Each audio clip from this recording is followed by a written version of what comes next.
the radical, fundamental principles of freedom, rational self-interest, and individual rights. This is the Yaron Brook Show. All right, everybody, welcome to the Yaron Brook Show on this Saturday, July 15th, middle of July already. God, the summer is just going to go by like that. It's so fast. All right, hopefully you guys are having a great weekend and enjoying yourself and achieving your values.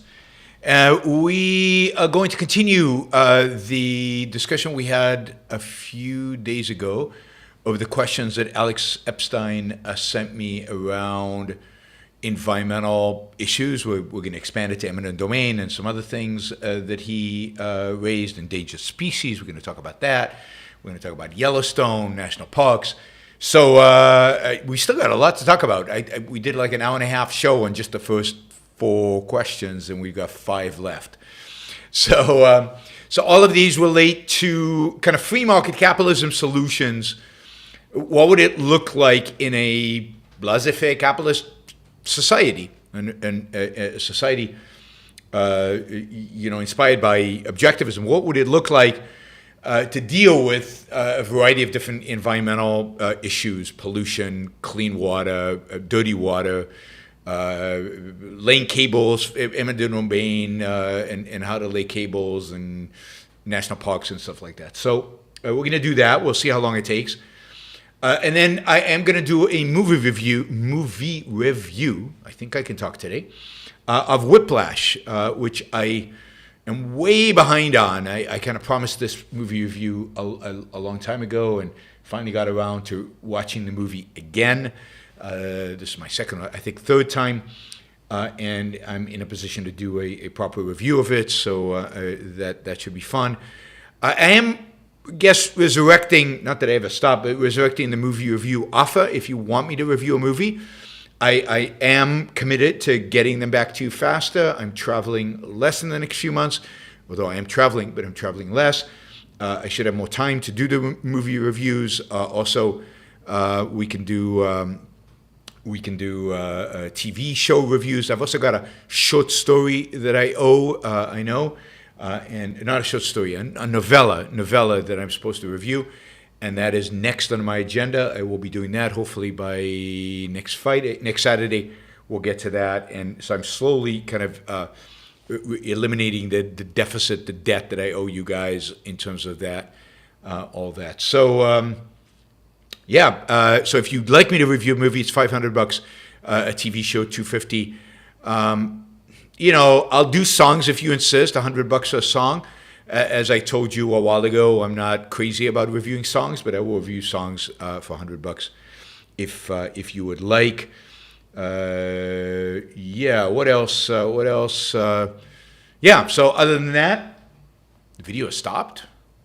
Are you guys getting stopped video other than Gail? Let me know.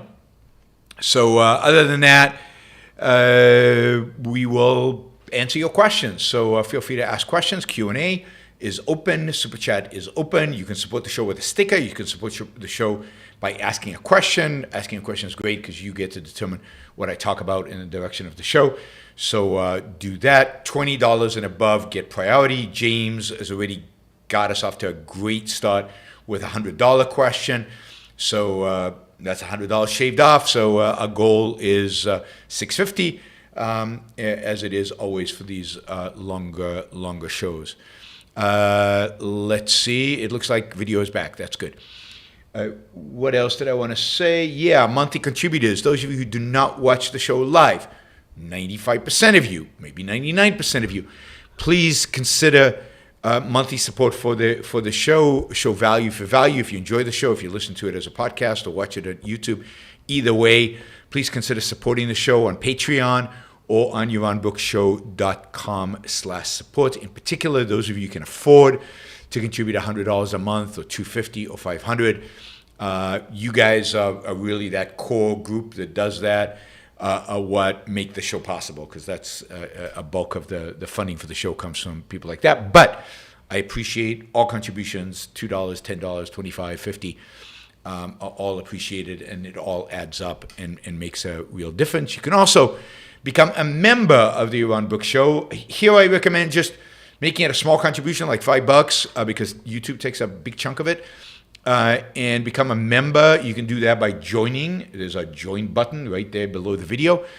And you get a once a month episode from members only on a topic. We'll do one probably next weekend. If any of you have ideas of shows from members only that you would like to do, God, I do so many shows. It is really, really hard for me to come up with topics, particularly for the members only show. So please suggest topics, and so that I can do it. You can suggest it here in the chat, or you can send me, or a super chat, even better, or you can send me an email at yaron@yaronbrookshow.com. Yaron@yaronbrookshow.com. All right. Let's see. What do we want to do here? Yeah, I think we're good. All right. So let us start. Again, these are questions that I got from Alex, asking different issues related to, broadly speaking, environmentalism. I talked early on about why I don't like the word environmentalism, why I don't typically use it. But if for that, you'll have to go to the previous show, Capitalism 101, free markets and the problem of the commons. So today we're going to just jump in. All right, question number 1. How to think about pipelines and eminent domain. Many pipeline builders say they couldn't function without eminent domain. How do you answer this? Is it legitimate to say that at least if government is using eminent domain, it shouldn't exclude pipelines? What would a true free society make possible in terms of building pipelines and other pieces of extended infrastructure that are thought of as natural monopolies? Yeah, so there's a lot of questions. So let's start with just pipelines and eminent domain. So the challenge, and I said this last time, but the challenge is always that we're coming into a system that is already built. We're coming into a system that already exists, into a political system, a property rights system, a system of transportation of oil, gas, electricity, all these things through existing pipelines, and also a system that already has roads, and those roads are not privately owned. So one question is how to deal with the world as it exists today, and another different question, I think, is how one deals with a world of the future in which roads are private and all property is private, and how do you deal with it then? So let me just say that if eminent domain is being used, and the Constitution gives permission for the government to do eminent domain, so it's going to take a major change in America. It's hopefully for the better, a major change in America to do away with permission to use eminent domain. Then there's no question in my mind that eminent domain should be used for pipelines. That is, pipelines are no different than any other so-called public benefit that eminent domain is being used for. Indeed, pipelines are among the least offensive, because building a pipeline through somebody's private property actually does not diminish the value of that property. It doesn't take the property away from somebody. It just, maybe there's a dig, and we'll get to digging in a minute. There's a dig, you lay a pipeline, and you close it back up, and you return to the property to where it was, and maybe you even pay the property owner a fee to do that. So that in the world in which we live today, I can't think of many less offensive violations of property rights and less offensive violations of property rights than using eminent domain to build a pipeline underneath your property, and maybe having access on top by having to build go deep in order to facilitate the laying of the pipeline. So while I'm not advocating for its use, I'm saying that in the context of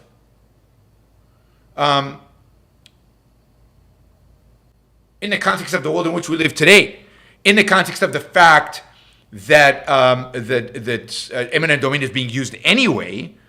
Pipelines, again, are the least offensive of all the eminent domain type of uses, and that's true also of anything where you dig up the ground and then you return it to the way it was before and you pay compensation to the party. That seems to be pretty straightforward and simple and unoffensive, and who's the loser exactly? Some inconvenience while you're digging, noise, dirt, maybe lack of ability to use the backyard because you're digging through it. But if you return it to the way it was before, and then you pay for the inconvenience, not as bad, right? Not as bad. So, yeah, again, so now I also think it's probably massive overstatement for people in the industry to say they couldn't function without eminent domain. Now, it might be true that it's more expensive. It might be true that certain pipelines would not be built. So it's certainly more convenient, easier, and definitely cheaper for the government to step in and use eminent domain in order to facilitate a pipeline through a bunch of property. But I find it hard to believe that it is impossible. There are a variety of different routes one can take a pipeline. There are always going to be homeowners, people who don't want their property dug up, and you should be able to go around them, even with a pipeline. So I just find that, I'm just allow me to be skeptical about the truth of that statement. Again, it might be expensive, and there might be pipelines that are not built because of it, but that's okay. That is, there is no reason to assume that every pipeline that is built should be built, and particularly not in a free market. And maybe the alternatives for delivering the oil, maybe the alternatives from point A to point B, alternative ways of getting it, but also maybe the pipeline should be built somewhere else. But again, there's no right to build a pipeline. You have to you have to respect the property rights. You have to respect the rule of law. You have to respect the principles of a free society. In a free society, if you're going to build a pipeline. Now, here's another thought that I had while I was reading this that I don't know if it's realistic or not, but I figure, what the hell? There's some speculation that we're doing here, so might as well do some speculation. What if you could build the tunnel? What if you could build the pipeline without digging up somebody's land?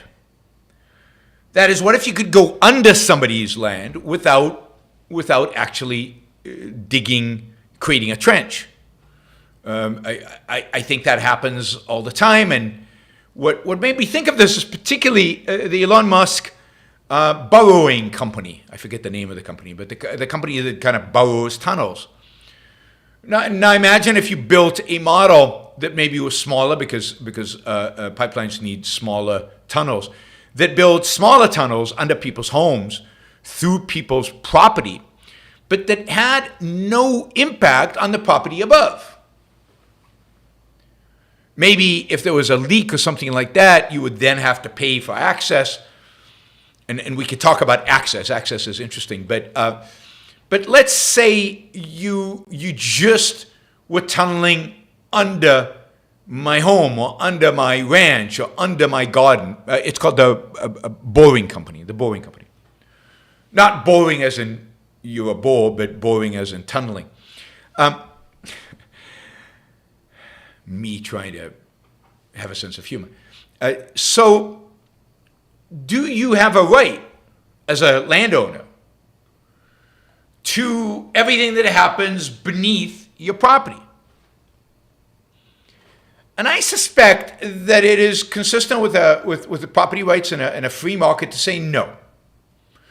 You have surface rights to build a home, rights to build foundations, right for nothing underneath your home to place your property in danger or at risk,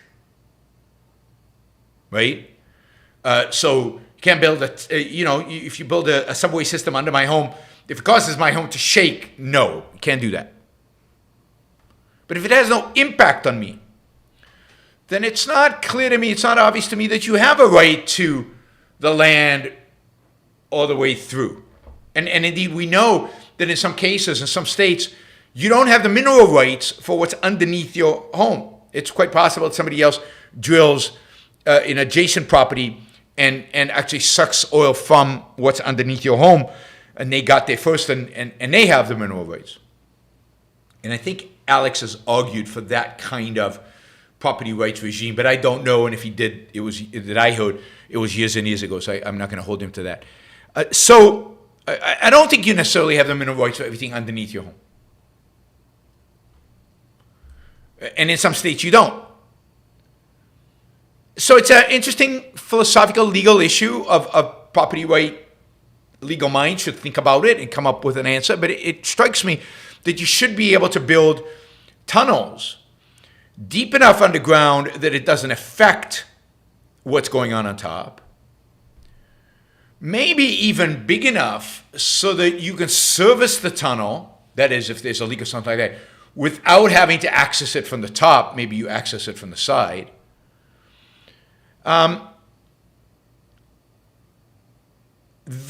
that eminent domain doesn't become an issue, and in that case, if we can build those kind of tunnels, if the technology exists, and it strikes me that if they can do it on big scale with the Boeing company, why can't we do it on a small scale? Wouldn't that also solve at least some of the issues related to building tunnels to bring maybe electric wires or cable TV or sewage pipelines or anything else, and maybe having competition? Maybe every road has a couple of these tunnels, and maybe these are service tunnels, and maybe what you do is you contract with the road above to have access points, but you don't literally have to rip out the road to build all this stuff, right? Which is a lot of the complaining that is done about competition around laying cables or laying tunnels or laying pipelines. Is it's so inconvenient and it's so destructive because you have to rip out the road all the time. But maybe you don't. Maybe the technology exists today where you don't have to do that. Maybe the technology always exists, because I have a feeling that's how they build the subway systems all over the world.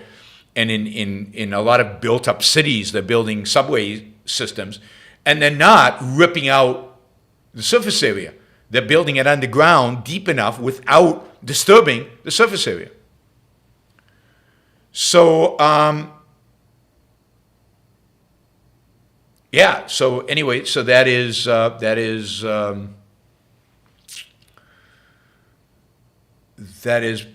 part of my solution. And then he says, what would a true free society make possible in terms of building pipelines and other pieces of extended infrastructure that are thought of as natural? Again, I think what happens then is once the roads are private, either the road owner can then build some kind of infrastructure underneath the road and then rent it out to various, quote, natural monopolies, various cable companies, various electrical companies, various gas pipelines, and he could build the infrastructure on his road to make more money for himself. He could build it large enough and wide enough, if you will, to facilitate competition. The problem is that most roads, not all roads, but most roads are built by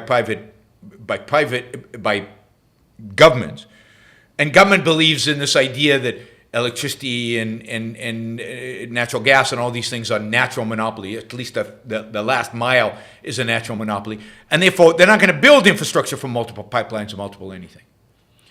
But if I were building a road and I want to make a real solid road, I would dig it up, I would build some kind of under the road platform, in a sense, that then allowed people to lay cables, and then all it would take was to get the cable, the pipeline, whatever, from the service area to the home. And of course, if you are a contractor that's building all the homes as well, you could facilitate at every home kind of a place that they could access. I mean, it's all doable. You can imagine how this would work, and it's very, very feasible. And I think if you have multiple cable companies, multiple electrical companies, quite profitable for you to allow this access. And also, you could probably sell the homes in this neighborhood or sell for a higher price because you have created competition for all the things that we assume there's no competition for, which allows now for just a high standard of living, quality of life for the people, and because everything will be cheaper because they're competing for it, for the people actually buying homes in your neighborhood. So you could imagine something like that. Now, beyond that, though, again, it's hard to imagine all the innovation that entrepreneurs would come up with in a free market where people were actually allowed to compete over these kind of things to get services to the home. More stuff could be done wirelessly. I mean, for a long time, telephone was thought of ridiculous to assume that you could do it wirelessly, and imagine the kind of volume we have today. And then internet wirelessly. What else could we communicate wirelessly? And are we maximizing today the ability to do wirelessly, for example, internet? And what other stuff could be provided wirelessly? And in a free market, I think Alex brought up the idea of people having nuclear power plants in their garage. Yeah, I mean, imagine a company that built little power plants that you could stick in your garden, or like people have generators, like that run their home on a generator. Well, one competitive product could be a little nuclear power plant that you attach to your home. But even this much, right? Let's play into the solar panel thing. Like when I was in California, there was this big push to subsidize solar panels, and a big push to get people to do solar panels. So I had a salesman knock on my door to try to sell me solar panels on the roof. So I said, okay, let's see what kind of a deal this is. And so he explained to me the whole solar panel thing, and you put solar panels on the roof, and you sell your excess electricity. You sell the electricity to the grid. And so you get a revenue stream. Instead of paying electricity, you might get electricity. Of course, you're also using electricity.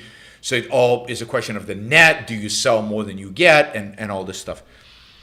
And I said, all right, that's interesting. And then I said, but look, in reality, the only reason I would ever get solar panels is if my home could use the electricity in a solar panel if there was like an earthquake that cut me off from the grid. And he was like, no, can't do that. Right? The whole scheme here is you have to sell your electricity you don't actually use the electricity. And he said if you wanted to use the electricity, you would have to get a battery, and then you'd have, which you actually would have to have because you use electricity at night and solar panels only work during the day. And in those days, batteries would be way too expensive. I guess they're now a little cheaper, still expensive. But let's say I wanted a battery. Then you'd have to have this huge switch technology that switched the electricity from providing it to the grid to providing it to the home. And that wasn't in the cards at the time. Maybe it is today. And I'm sure in other states it probably is. But in California, they didn't want you to actually be able to use your electricity for your own home in order to survive an earthquake, which was really the reason I was curious about solar energy for my home. But imagine if you could build a little nuclear power plant on the home, or put solar panels on the home and provide your own electricity. So, and a battery, and one could imagine in a free market for states like California, not states like Illinois, not states like Massachusetts, not states like a lot of states, but states like California, where we had Southern California, where you had 300 days of sunshine a year, that battery technology would get cheap enough so that putting solar panels on your home made sense, particularly as an emergency measure. Imagine if that were the case. Then that would, in and of itself, be competition to the grid. But of course, the fact that you have to sell the electricity to the grid eliminates it as a competitive force. It makes it just part of the natural monopoly. So and who knows? I mean, can we, and here I'm speaking without knowledge, but is there any way to move electricity wirelessly or power wirelessly? I don't know. I don't know. I've heard that there is, but I don't know. But imagine if there could be. And somebody worked on that, and somebody figured out how to do it. Again, this could be, this is what a free market we discover. We discover what are the real options. But the idea that you can't bring two cables into a home, you can't create the foundation or the infrastructure to provide multiple cables into a home is just fundamentally bogus. And part of how we discovered it was bogus is that,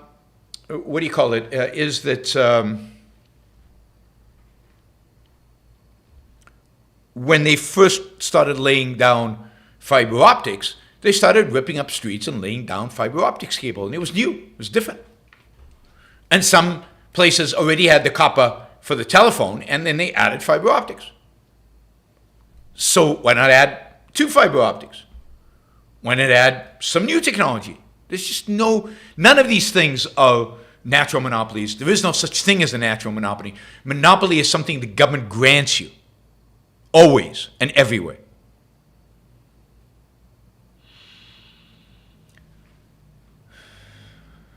All right. How would a free market electricity grid work?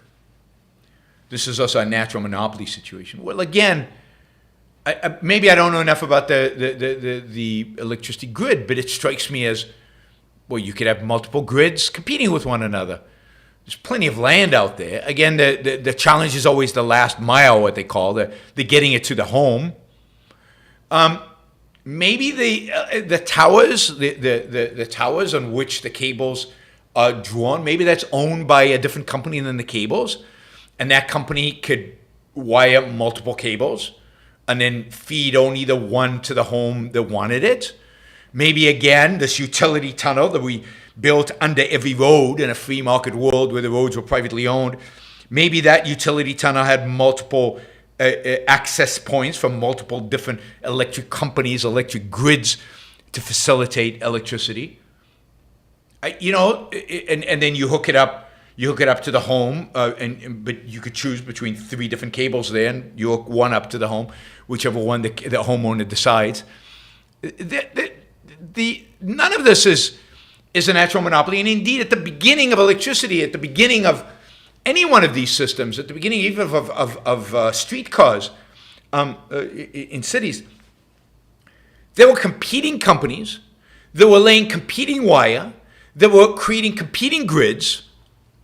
And yes, it created some havoc. It created some, quote, from a macroeconomic, like central planet perspective, it created waste.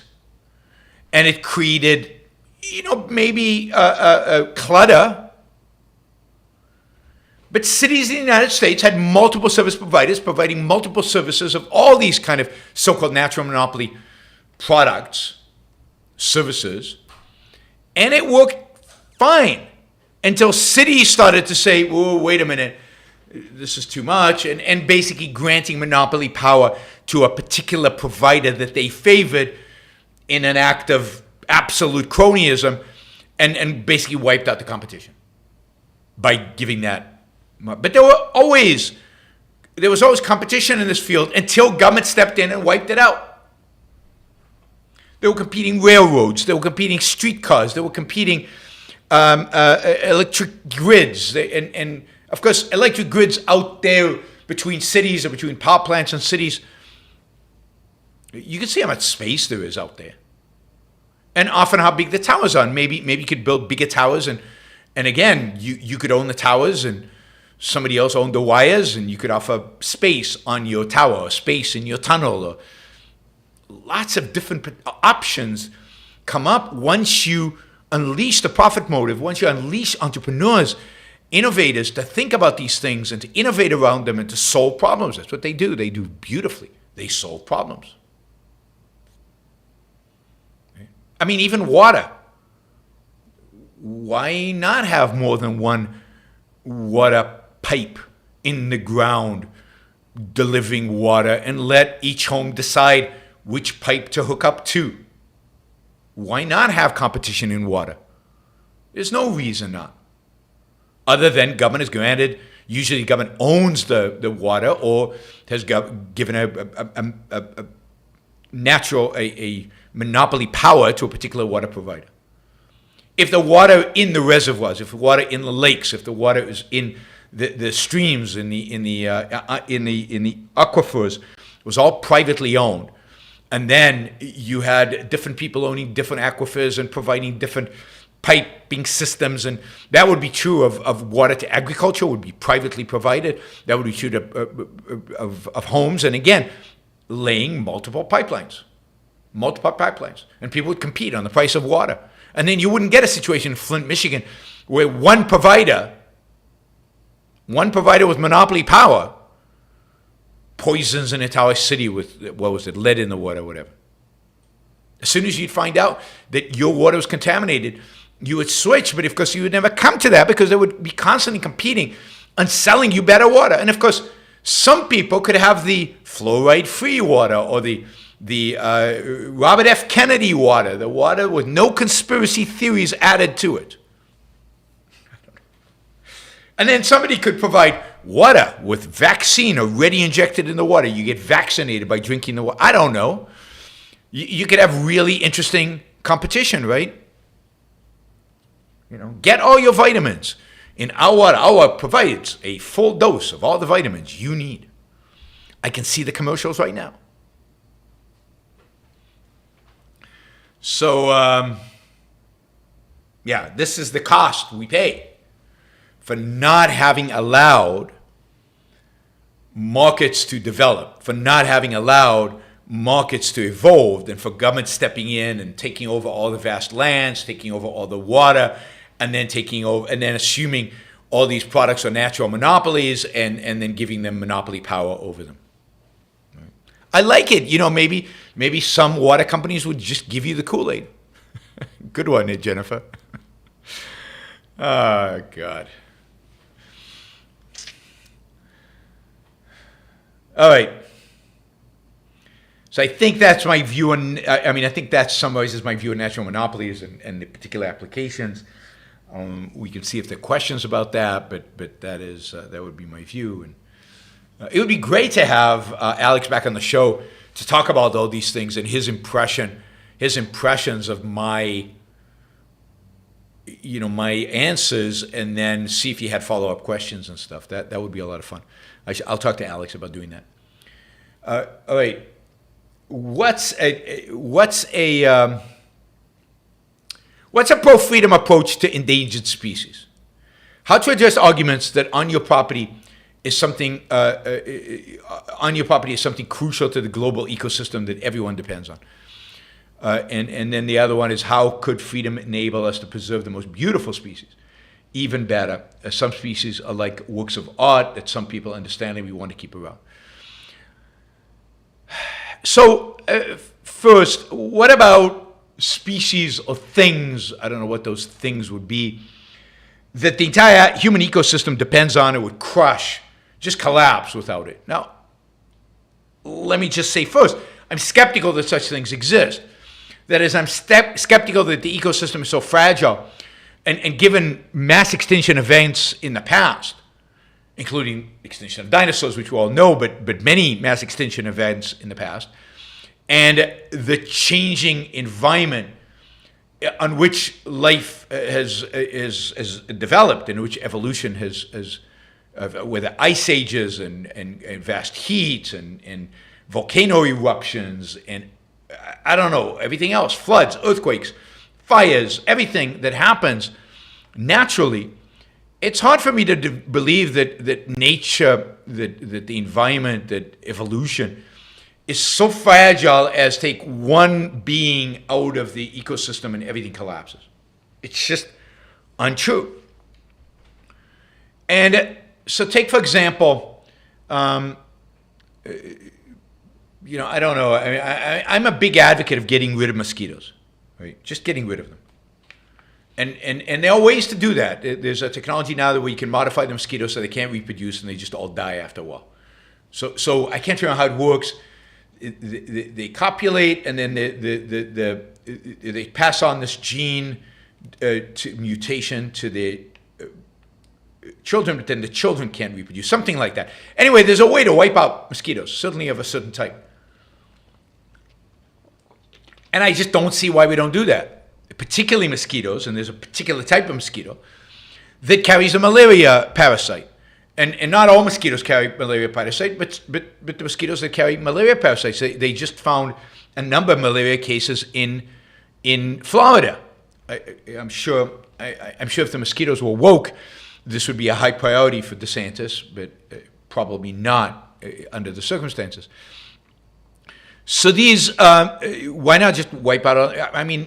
But one of the interesting things about mosquitoes, for example, is that the mosquitoes that bring malaria to places like Florida and even in the Caribbean and not just malaria but all kinds of other diseases, Zika and stuff like that, a lot of the mosquitoes are not even native. They're African mosquitoes that came over in boats and other stuff, and they're somehow here. So the environment, the ecosystems is constantly changing because we're actually, importing and exporting species constantly. Right? They just found this cobra snake in Florida that laid 111 eggs. I read some story like that. And it's like cobras are not local to Florida. But they're there because somebody bought a cobra snake as a pet and smuggled him to the country and let him loose, and there it is. We have a whole cobra population in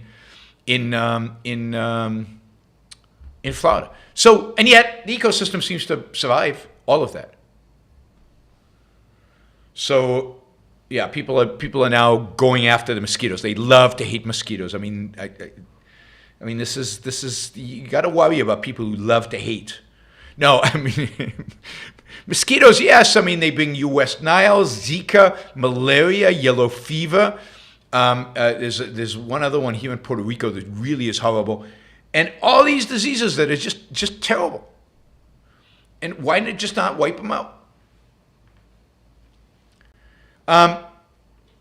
So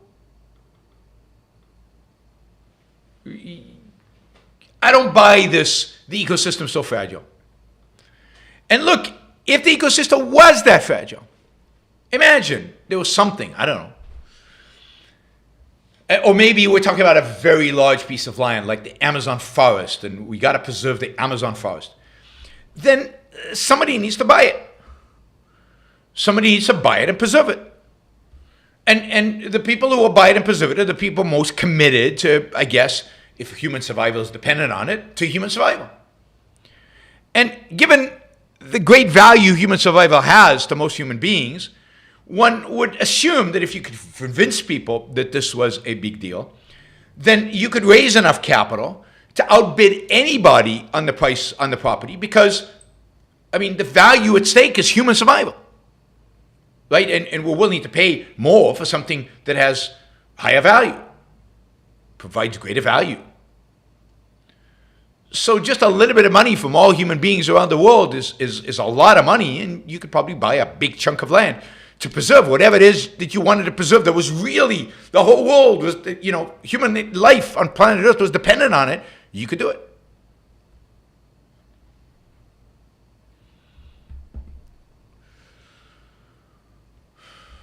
So I think that the solution there is the solution to all endangered species, and that is, if you value them, buy them. If you value them, buy them. Ultimately, all the solutions, the solution to all endangered species problems is private property of one sort or another. So, I think I've talked about this, but the way they're saving elephants in Africa is by privatizing them and by then selling hunting licenses to hunt them. And then because you now got a profit center around hunting elephants, you have a strong motivation to stop poachers. So there's a whole... You invest significant resources in stopping poachers because they're poaching your elephants. And again, it's private property, a huge motivator to stop poaching. And they're doing the same thing, trying to do the same thing with rhinos that are endangered. And I can imagine you doing the same thing with other species that are endangered, is privatize them. Privatize the animal, privatize the land, and make it possible for people who value these species to make money off of these species, or if they don't want to make money off of these species, just protect them because they're of value to them. But if they're not of value to me, You have no right to force me to support them. And if you can't convince me that they're necessary for the preservation of human life on Earth, then again, you have no right, even though I might free ride off of it. Free riding does exist, plenty, all over the world, all the time, every second. I'm free riding off of Zoom every day. I don't pay for, well, I actually do, I have a professional thing, but I didn't pay for Zoom for many years. I free rode off of Zoom. And I know there are many, many, many of you, since we're talking about free riders, who free ride off of the Yaron Brook show because you're not supporters of it. You're not paying for it. You don't provide value for value. So free riding exists all the time. And it just is. It's not a reason to stop civilization because of that or to violate property rights because of it. So, find ways in which to save your endangered species, a species that you love, that you think is amazing. Find other people who share your love of this particular species. Buy a big enough plot of land so that that species can exist, or find other plots of land, or pay people.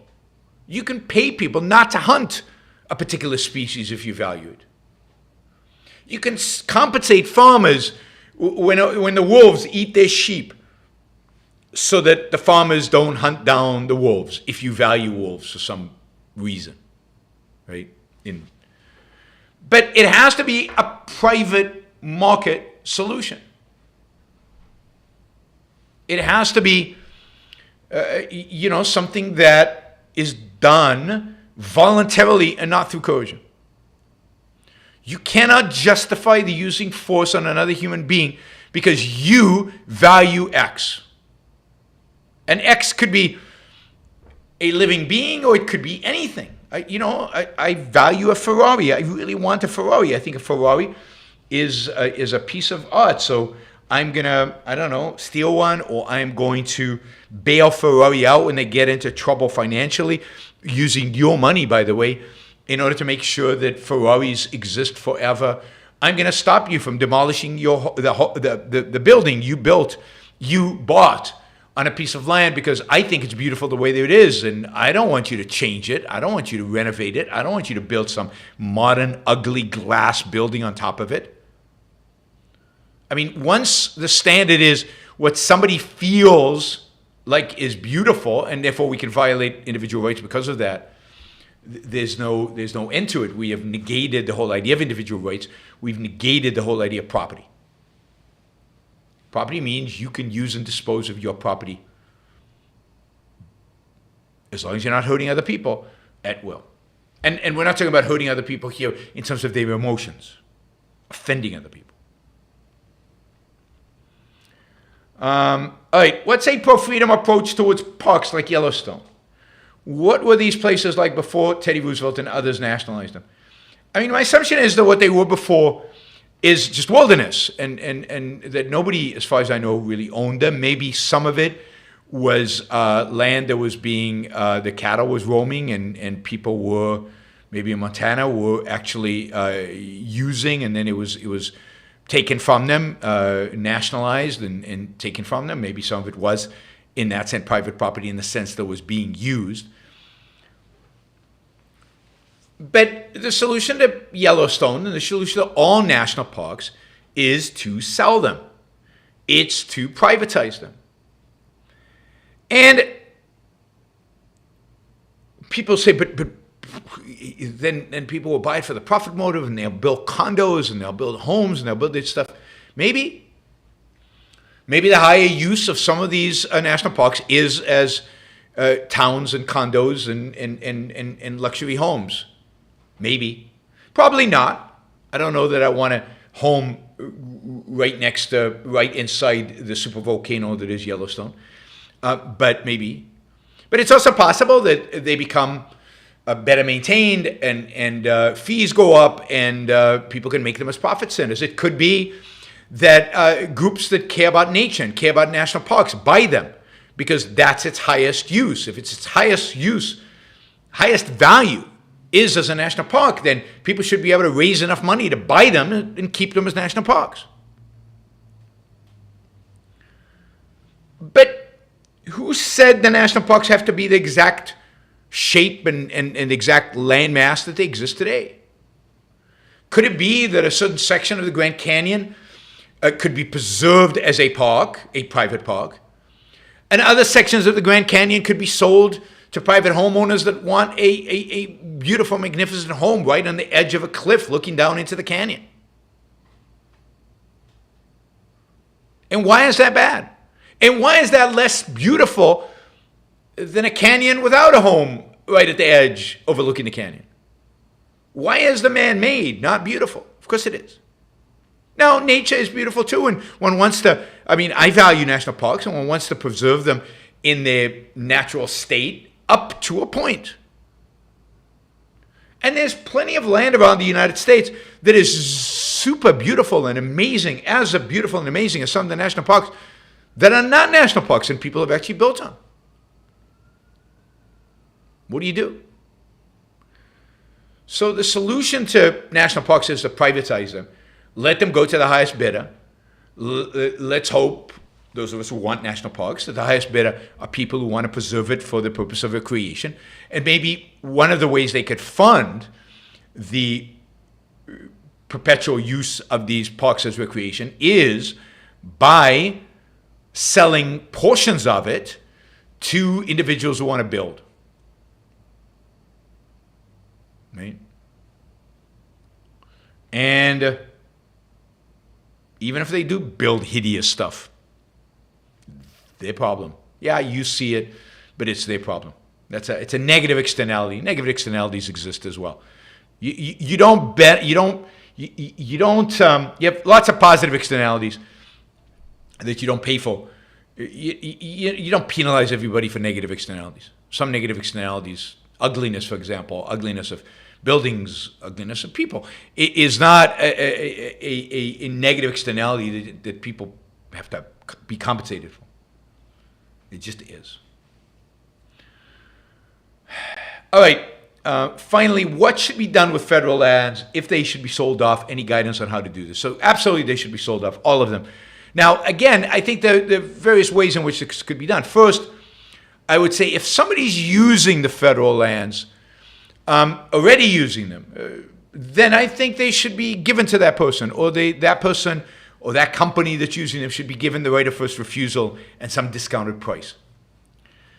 But all other federal land should basically be auctioned and auctioned off over time. And yes, there's a sense in which I would prefer to do a homesteading act where people, whoever uses them, gets them and things like that. But in the world in which we live today, where government needs the revenue, really does, and where so much of the land is already inhabited and used and so on, I think auctioning makes the most sense. And that money should be explicitly used for paying down the debt, right? It should go from there to bondholders and reduction of debt, and that's it, nothing else. It shouldn't be allowed to be used for anything else. And how to do it? Just parcel by parcel. Big auctions. Map out all the land in the U.S. that's federally owned. And then we should do it state and local as well, but start with federal. And then just every month, sell a bunch. But make it clear that if you're president, let's say, and over my administration, 4 years, we're going to sell everything. So every month we're going to sell as much as necessary so that over the next 48 months, we're going to sell every last bit of federal land. Maybe it'll take us longer to sell the military bases, right? But or places that the military uses for training and stuff like that. But other than that, everything goes. Every single thing goes. Lighthouses, buildings, everything. Maybe we need to think more about what happens to the buildings the federal government owns that it's actually using. But it has to be using them. Everything else goes, and it goes on a plan that it's predetermined so that people can strategize about what they want to buy, when, and for how much. So it's not, oh, I didn't know that plot was going to be available. If I knew that, I wouldn't have bought this. no, you know that plot's going to be available in a year. This plot is available right now. You can now strategize about what you want to do. So publish a schedule and just auction it off. All right. I think we're done.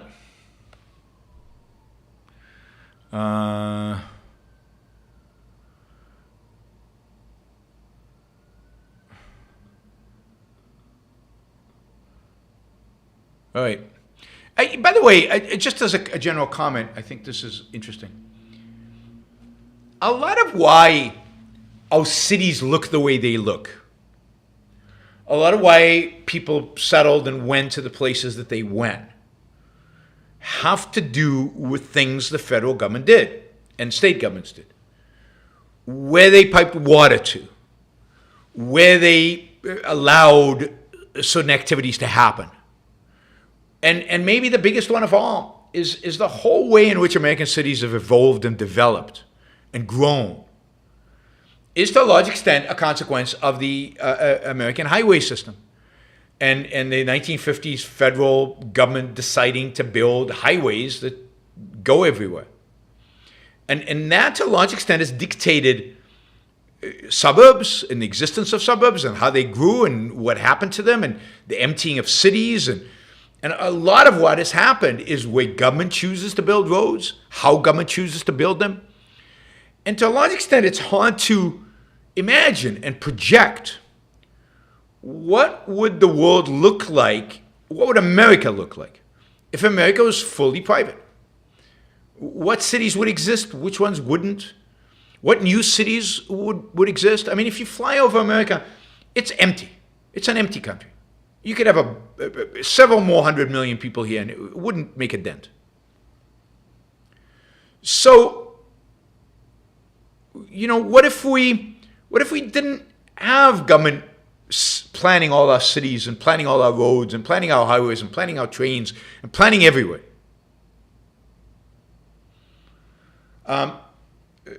Gail says, what comes first, the highway or the neighborhood? To a large extent, the highway came first. Highway came first. And then neighborhood and businesses built around that. Particularly if you think about the move to the suburbs that happened at the same time as the highway system was being built. And the highway system was being built, facilitated that move to the subway, to the suburbs. Otherwise, the commute into the workplace would have been too long. It wouldn't have happened. Now, those highways might have been built anyway by private contractors, but we don't know exactly how they would have been built, where they would have been built, whether businesses would have followed or businesses would have stayed. It would have been done slower. If it would have been done slower, more organically, who knows? I mean, a lot of the segregation of American neighborhoods is a consequence of government policy, of government planning, government regulations, government building of highways in particular neighborhoods and not in other neighborhoods. Businesses going to some places, not others, because government has facilitated resources to one place or another. So even some of the racism that exists today is government status created rather than, and might have disappeared if all of this would have been allowed to happen organically. Organically means naturally through voluntary transactions between individuals. Imagine if the roads and the highways and trains and the subways and the bus companies and all of this were all private and all evolved privately and all developed privately and all were motivated by profit motive, not by something else. And all, think of all the problems, social problems, other problems, but think also about the very evolution of the American city and the very evolution of population centers in America. It would have been all different. It would have been completely different. And maybe we'd be living in many more cities, smaller cities spread around more. I don't know. All I'm saying is we don't know. We really don't know why the cities are where they are. Is somewhat of an accident, somewhat market determined, and somewhat, maybe large what, determined by government policy and, in a sense, government zoning large scale. All right, we are going to turn to the questions, to the Super Chat questions. You too can ask us Super Chat questions. You can do it now. Let's do $20 questions because I've got a lot of $5 to $10 questions. You guys just inundated me with $5 to $10 questions, and we do need to make a dent in the target to get to the target. We're less than halfway to the target, so let's try to make a dent by going all in with $20, $50, $100 questions, and we'll start the questions. And they can be on anything. They don't have to be on the topic that we just discussed. Oh, I forgot. Wait a minute. I owe you still a topic. I forgot this.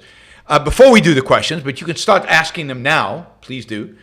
I promised a movie review of Whiplash, the movie Whiplash. So, there's a lot to say about Whiplash. But I think Whiplash is an excellent movie. I think it's an excellent movie for a lot of different reasons. And let's start just aesthetically. And I'm always wary of talking about the aesthetics of a movie because I'm not an expert, but I've watched a lot of movies. I've thought a lot about movies. I've analyzed a lot of movies. So I feel like I know something about them. So I have some, take it for what it's worth. But the movie is just beautifully made. It's a first movie of the director. Director's name is, I had it over here once. Yeah, there we go.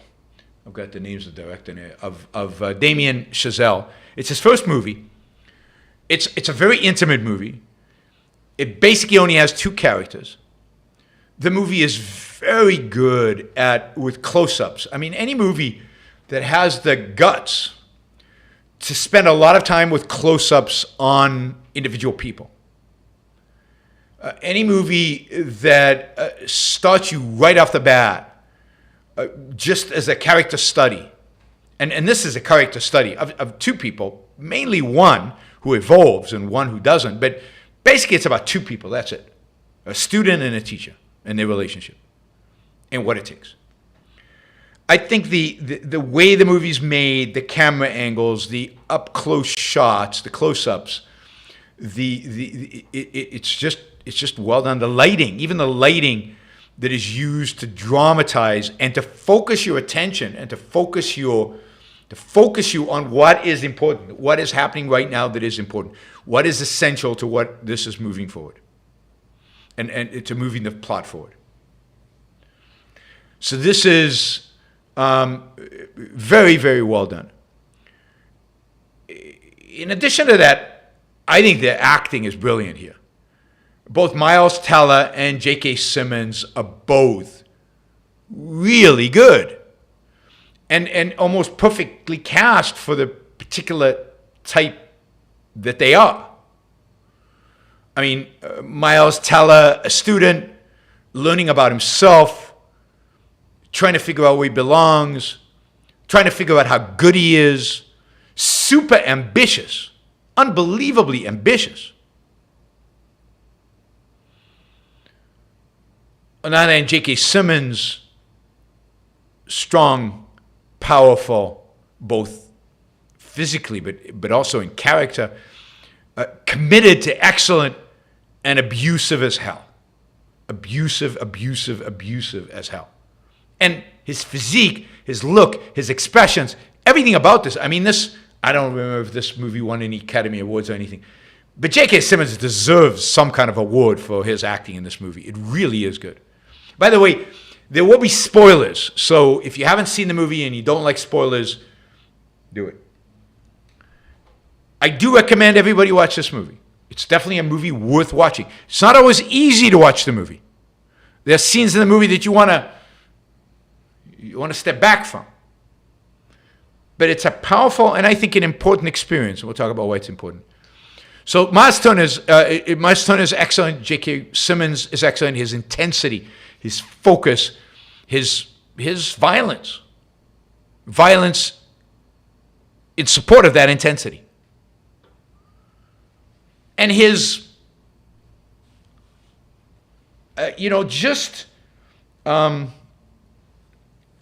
unwillingness, and I don't think this is a character trait that's positive, but his complete willingness to manipulate and do it unapologetically. And manipulate. Richard said J.K. Simmons won the Best Actor Oscar, and he deserved it.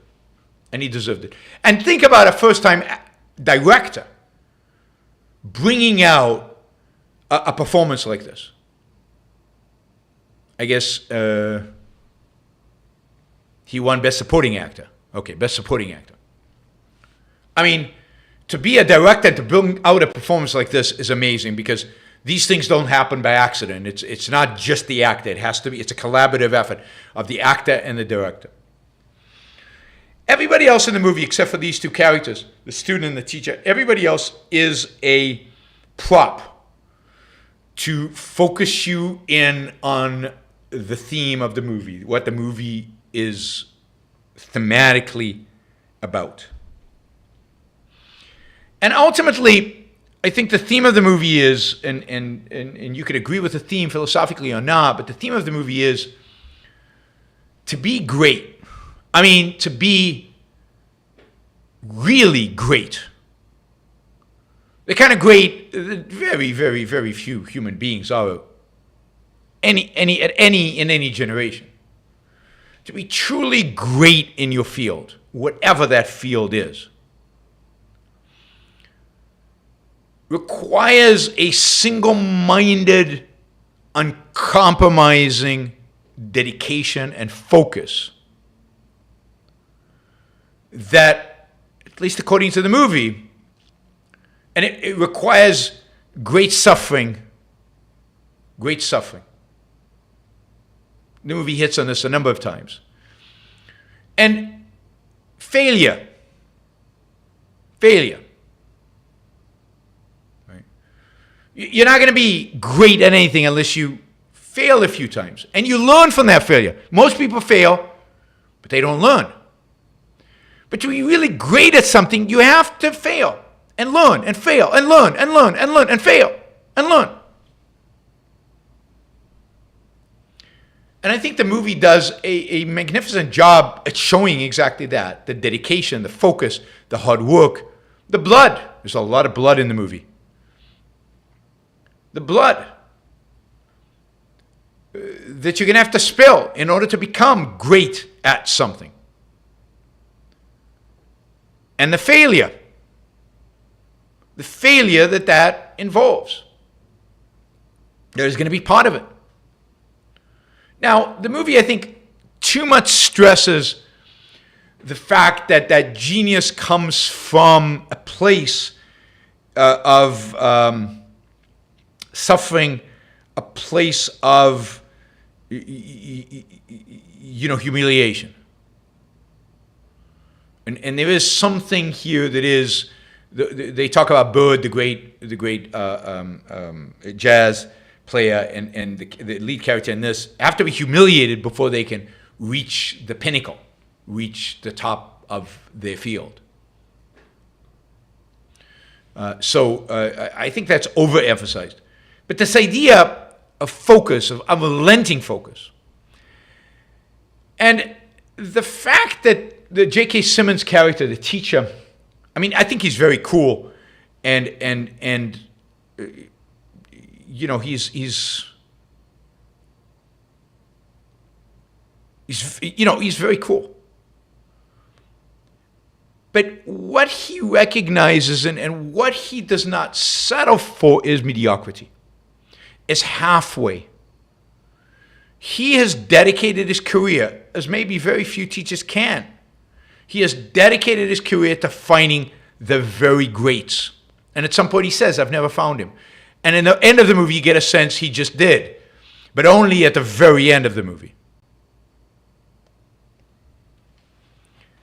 He has dedicated himself to finding the greats, and he doesn't care that much about everything else. He cares about finding the next great musician. Not just good musician, great musician.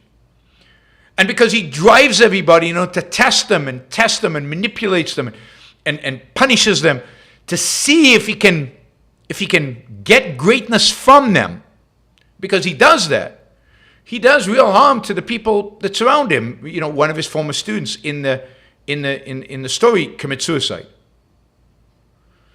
The Miles Teller almost leaves music altogether as a response to kind of the teacher's cruelty. But his greatness in some sense is the fact that he's willing to come back. I think the final scene in the movie where, Miles Teller's character is just being humiliated and he's about to leave and give up and lose it all. And he goes and hugs with his father, and his father represents in the movie, and his family generally represent mediocrity. They represent the average person. What everybody else does, kind of average life. And Miles does not want to settle throughout the movie for average life. He wants greatness. Greatness. Not just to be good, greatness. Even though other people some people will never appreciate his greatness, he wants greatness. Here's the spoiler alert. He hugs his father and he's giving up. He's just being humiliated in Carnegie Hall. His career is over. His future's finished. And in that second, he realizes what he's given up. And in that second, he realizes what the alternative is, this mediocre life that his father lives. And in that second, he recommits himself to proving to everybody, including to himself, because he hasn't yet proven to himself that he can be great. He hasn't been great yet. And he goes back and he initiates, for the first time really in the movie, he initiates a great jazz set. And when the song ends, he continues drumming. And his teacher is furious. His teacher is just livid. And the guy's just taken over for him. And how dare he do that? And the teacher's just ready to lash into him. And then, as the piece ends and he's starting to do this solo thing with the drums, you can see, and this is the great acting job that J.K. Simmons does, you can see the teacher going from fury and anger and hatred even. Because he has humiliated the student on purpose for a variety of reasons. He has done this on purpose. He wanted to humiliate them.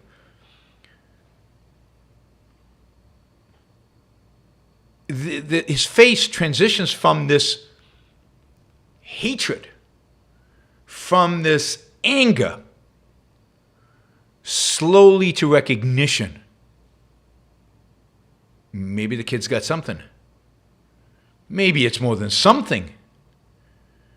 Maybe this is the greatness I've been seeking my entire life in a student. Maybe it's right here in front of me. And you can see that in his acting. You can see that in his face. You can see that in his posture and what he does and how he comes up to the drums and how he starts conducting the kid a little bit to bring out the best, the most. And that final scene is worth the entire movie.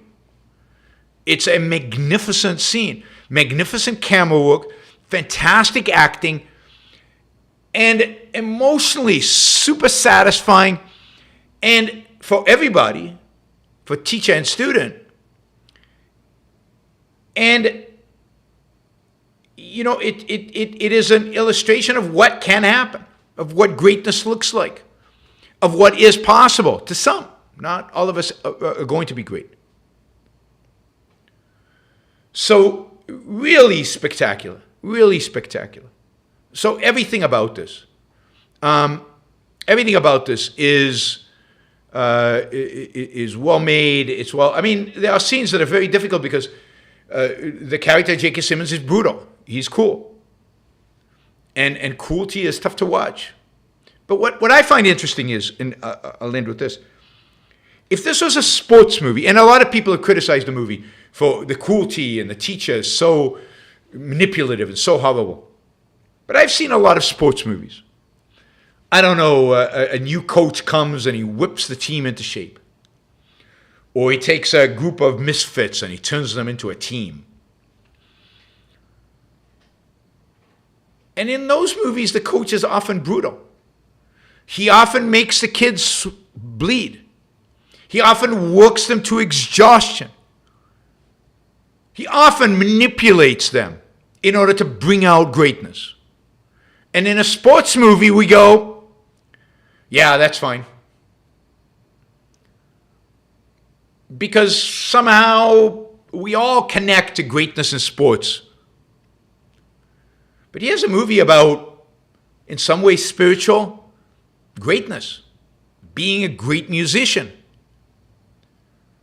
And J.K. Simmons does not do anything in this movie that you haven't seen in a sports movie 1,000 times and cheered.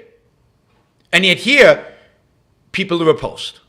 And it says something about our culture that we have those feelings and we're so accepting. And we have, of course, real life stories. Well, it's Phil Knight, the basketball coach who ripped into his, players, but achieved great things with them. But also think about what greatness requires of a Michael Phelps. Think about the greatness that Michael Phelps achieved and the kind of work he had to put into it.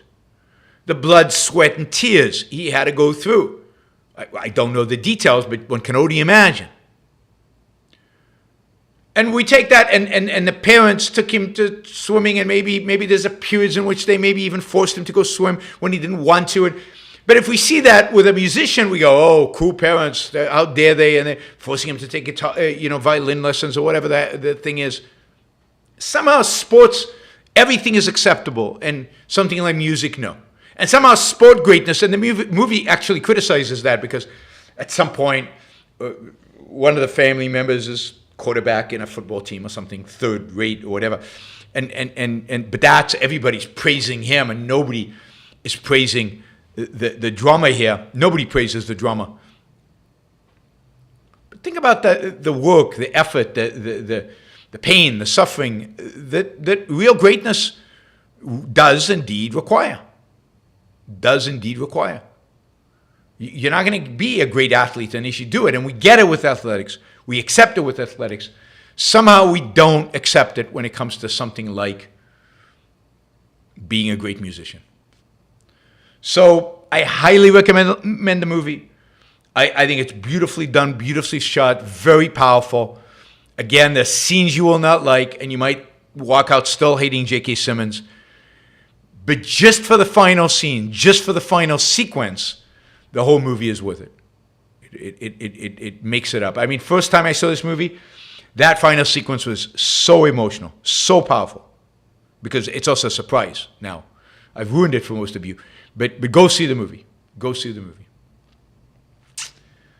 All right, now we can do questions, and we're even further behind than we were before. Not because there's less money, but because while I did the movie review, no new Super Chat questions came in.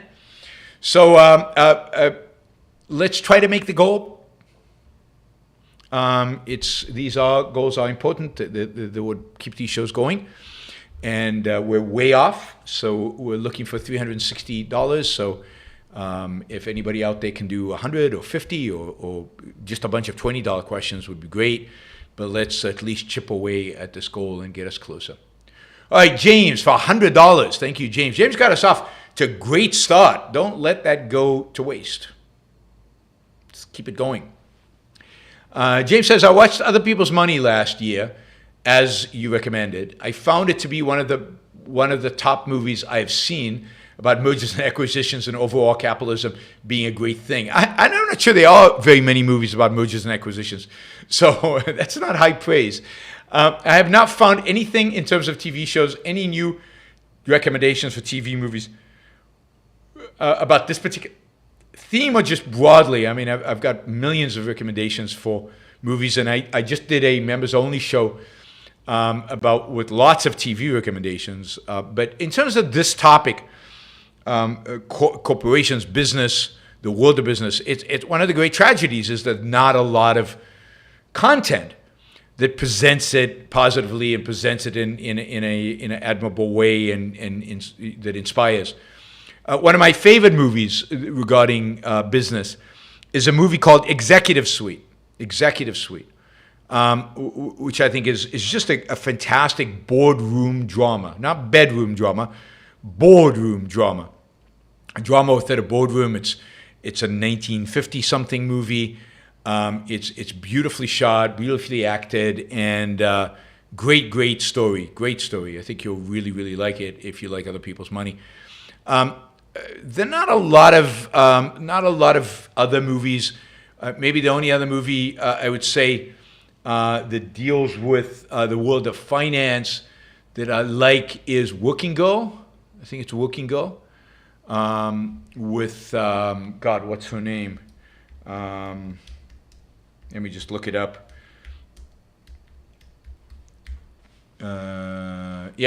Melanie Griffith, with Melanie Griffith.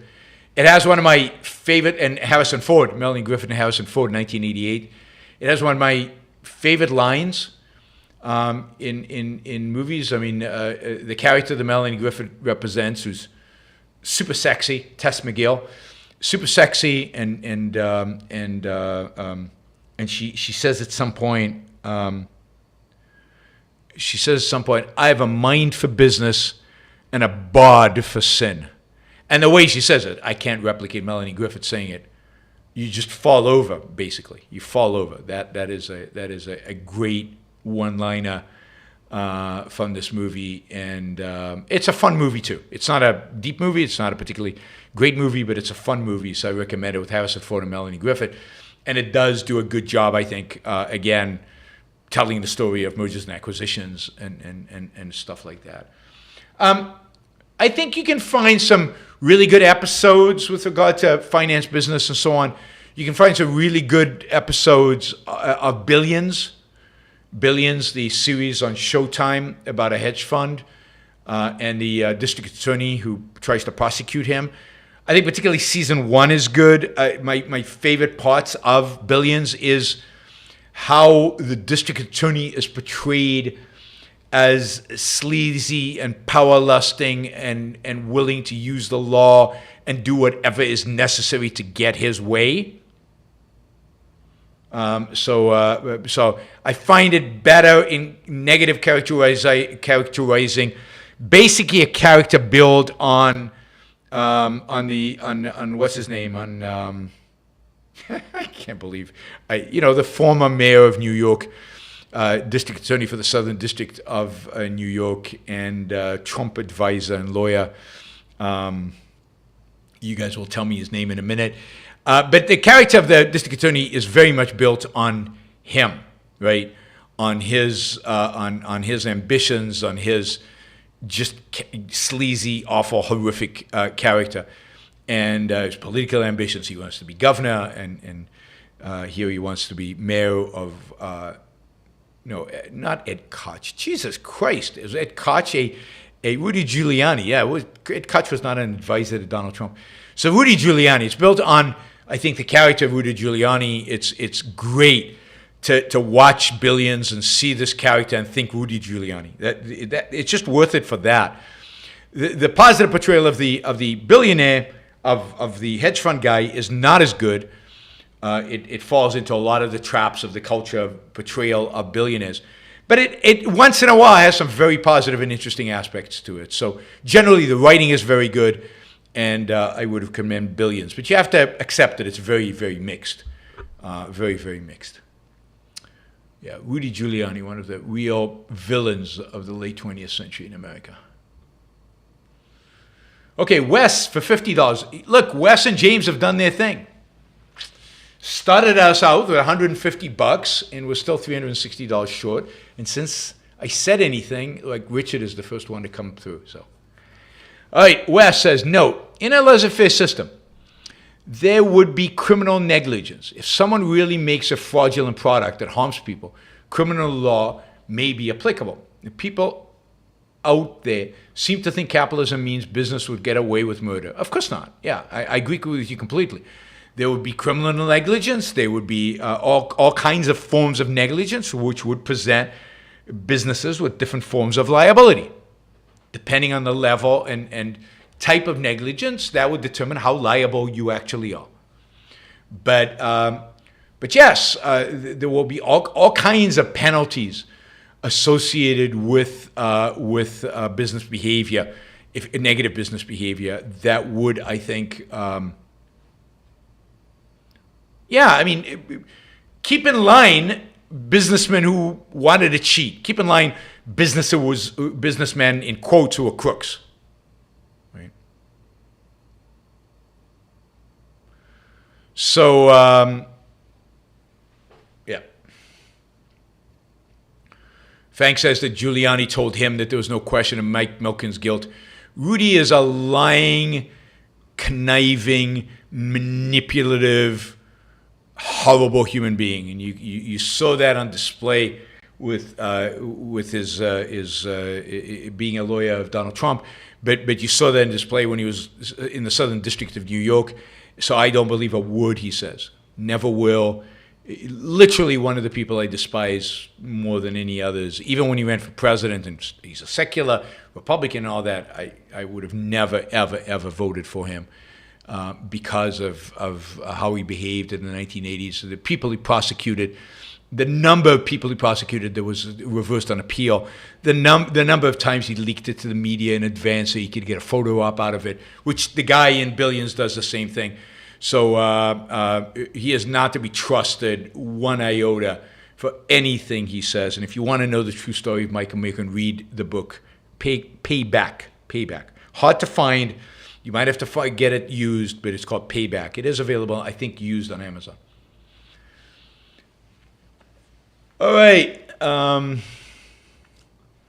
Andrew. Masculinity is deteriorating because of altruism and emotional repression. Given that repression is a problem, why does society always push men to feel emotions of weakness, to cry instead of those of strength like enthusiasm?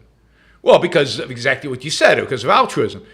Emotion like enthusiasm or pride or satisfaction or happiness or anything like that is egoistic. It's selfish. It's good for you. Good for you.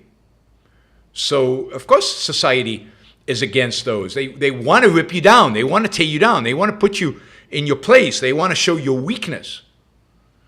And that's why the emotions they want you to express are emotions that express pain and suffering and weakness. And that's what they're trying to do. So that's why. By the way, I'm contemplating a show soon on masculinity. So I think I've got some thoughts on masculinity that might be interesting. I don't know. We'll see. But it will be one of those shows where I try out some stuff on you. But I am thinking of doing a show on masculinity and men and femininity, by the way, masculinity and femininity, and why. I've talked about this a little bit in the past, but I want to flesh it out a little bit more. Why we're in such a crisis of both masculinity and femininity. I think the reason is that because of modern society has what do you call it? Because the role of the mind has shifted society. The importance of the mind has shifted society and broken our classical traditional views of masculinity, femininity, justifiably. And we still hold, in a sense, a frozen abstraction of masculinity, a masculinity that is appropriate to the Bronze Age, a masculinity that's appropriate to the pre-industrial revolution age. And we have not allowed the concept of masculinity to evolve into the 20th and 21st century. And the same with femininity, by the way. We have not allowed the concept of femininity to evolve into an era where women can make more money than men, where women can take care of themselves. They don't need men. We have not allowed these concepts to evolve into that. We're holding on desperately, and this is the appeal of a BAP. This is the appeal of the New Right. This is the appeal of Josh Hawley writing a book on masculinity. We're still holding on to a medieval or Bronze Age, or certainly a pre-industrial revolution concept, and we refuse to shift. And I'm blaming all sides for this because part of the problem with conservatives' view of masculinity is that they are not willing to let the term masculinity evolve when it needs to. And this is why Andrew Tate is so popular. All right, but I'm saying too much. I want to leave it to the show. So hopefully that'll motivate you to listen to the show and to come to the show and be on the show live and contribute super chat to the show so that we make our numbers. But I think a show with the title Masculinity and Femininity, I'm hoping will generate significant live viewership and therefore easier to raise contributions. Okay. What do you think of military boot camps grinding down recruits' self-esteem and imposing a duty mindset on them? Do these means justify the end preparing young people for battle? That's a hard one. So first, I've gone through boot camps. I know exactly what you're talking about, although I have to say that my experience of boot camp in Israel is probably a little different than boot camp in the United States. I don't think the boot camp in Israel is quite as humiliating and grinding down as boot camp in Israel. Generally, I think the military in Israel is far more flexible, looser, encouraging of individual initiative, encouraging of individuals questioning their commanding officers, encouraging dialogue, encouraging innovation. And I think that's why the Israeli army, if you will, pound for pound, might be the best army in the world, right? Soldier for soldier might be the best army in the world, better than even the American army. And there's a reason the special forces in America are so good. It's because special forces in America have more of this, call it casual, less formal interactions across people.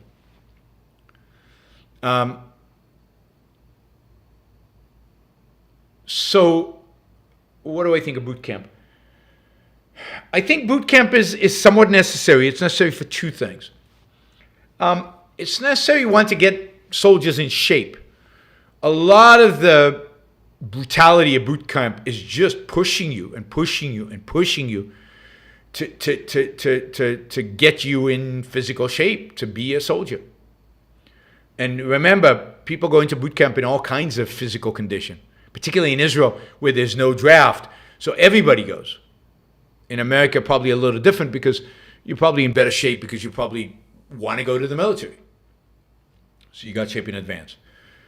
I was one of the few people I think I ever met that actually found boot camp easy because I was in such good shape going into it. I was in the best physical shape of my life before boot camp. I actually put on a little bit of weight after boot camp.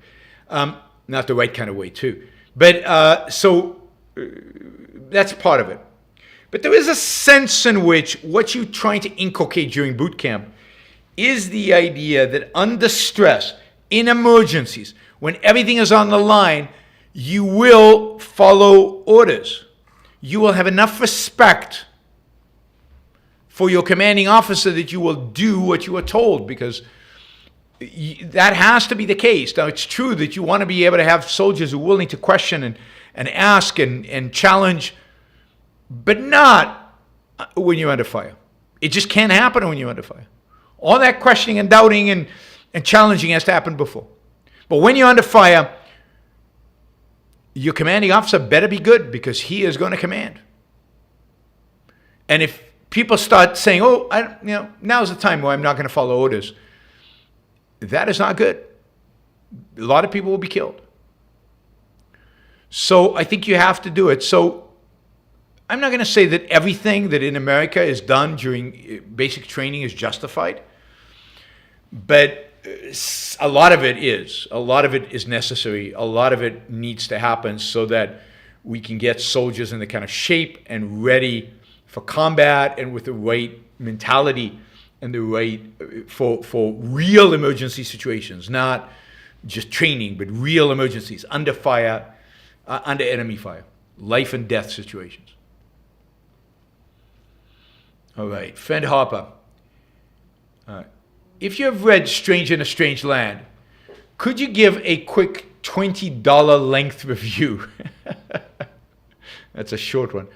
I enjoyed it, and it had me entertaining the idea of someone creating a religion based on non-predatory Non-Predatory Egoism. If not, no worries.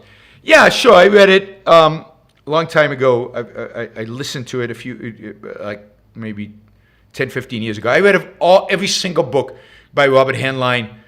I read them all in the 1980s. In my 20s, I read every single book by him. And suddenly, This Stranger in a Strange Land. God, I haven't read that book. So I haven't reread that one. That one I read in the 1980s. And I don't remember it enough.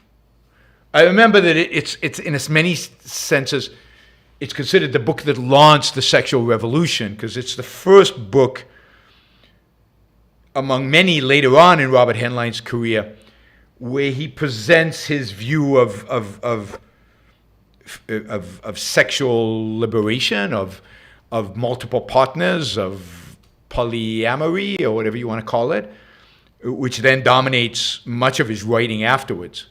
But I enjoyed all of those books, so I found them. And again, Strange in a Strange Land, the problem with it is I don't remember it well enough. But I found it interesting and fun and evocative. Yeah, groking. That's where the term grok comes from. Grok is a full understanding and integration of a concept.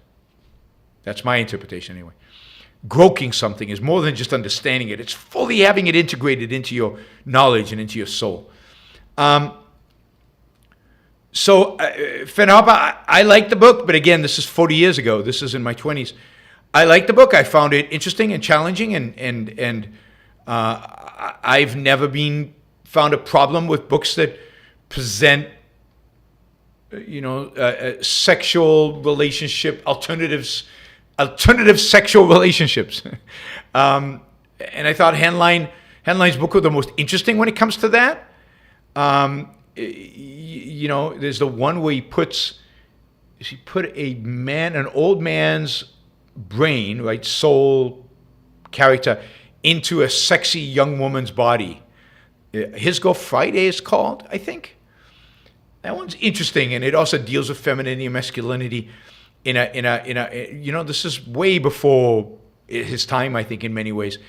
And I found that was fun and interesting. And so I enjoyed them all. I don't have any problems with Heinlein other than, a lot of it is definitely has a sense of moral subjectivism. And there's no question Heinlein was also influenced by Ayn Rand. And in The Moon is a Harsh Mistress, there is a Randian. One of the characters, one of the heroes is a Randian.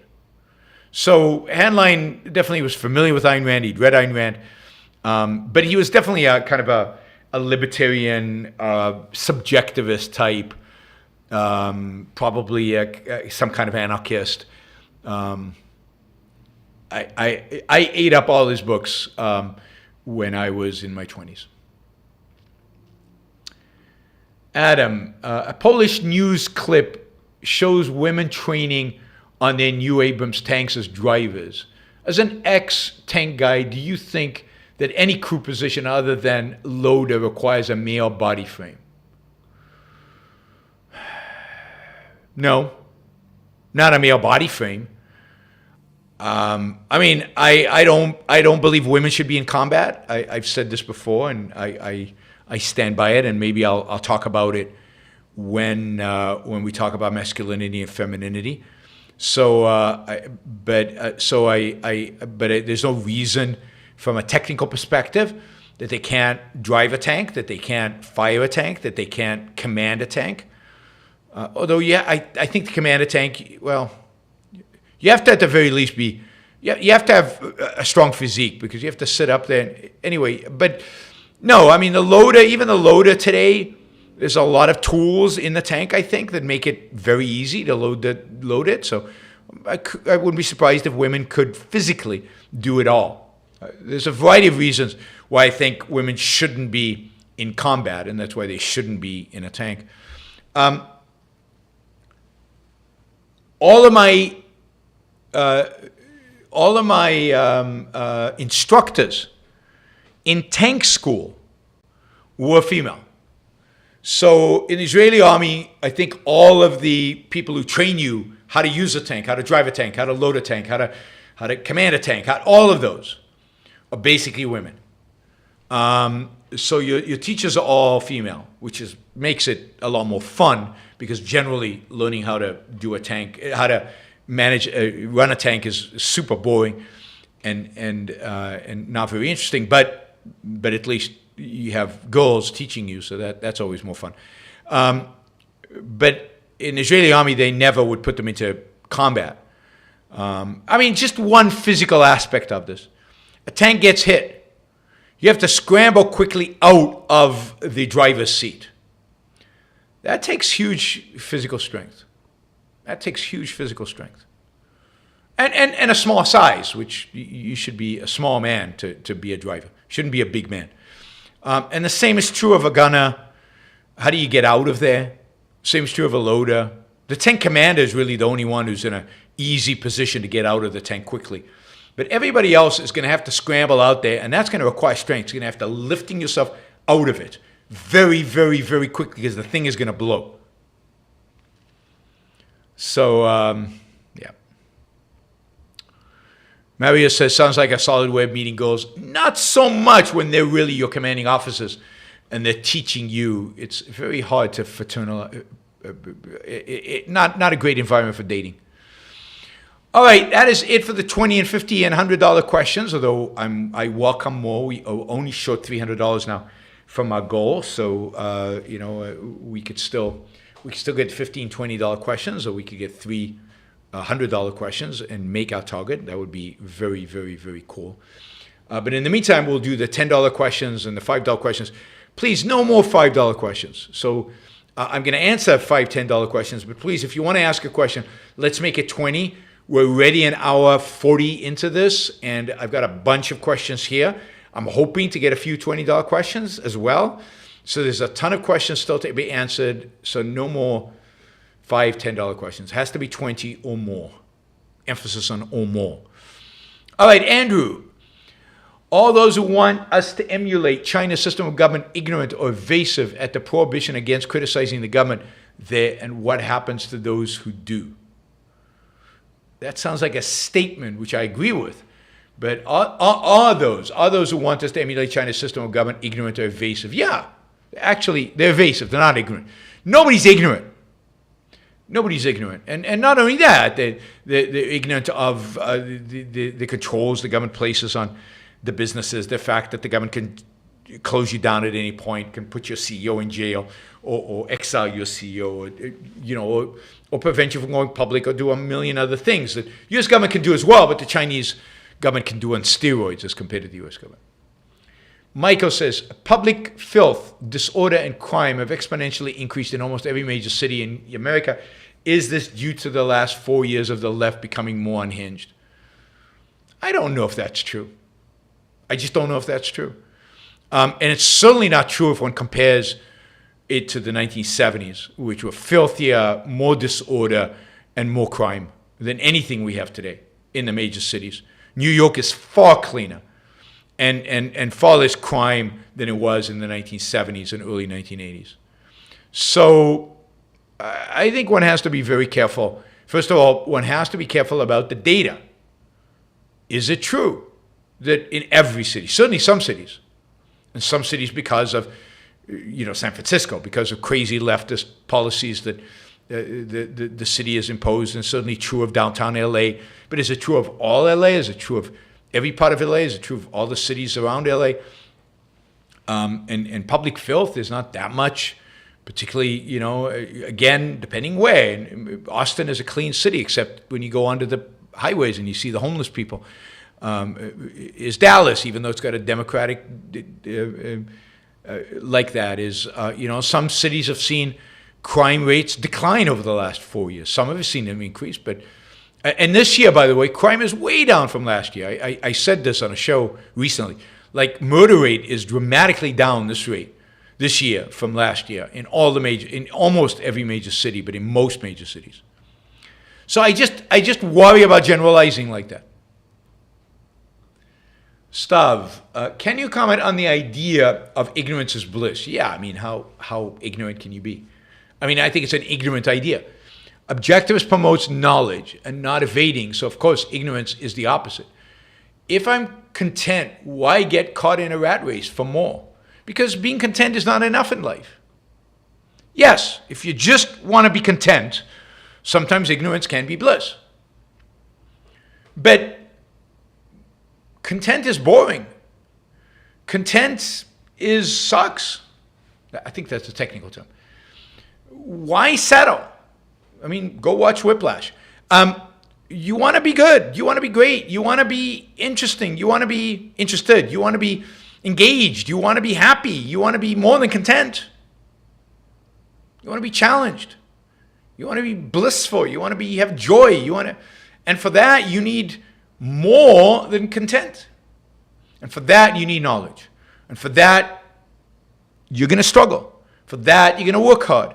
For that, you're going to be challenged. For that, you're going to have ups and downs. It's just not one simple path. But there's no other path. There's no other path. And just being content, this is the problem with happiness studies. People, I think, in Scandinavia generally are content. But are they happy? I doubt it. I doubt it. Content isn't chill. Content is much worse than chill. Content is settling. And you might be content right now, but will you be content in 10 years? Will you be content in old age looking back at your life? I mean, old age requires, to be really happy, you have to be in a situation, I think, in old age where you look back and say, I lived a good life. I pushed. I tried. I made the most of my time on earth. Content doesn't cut it.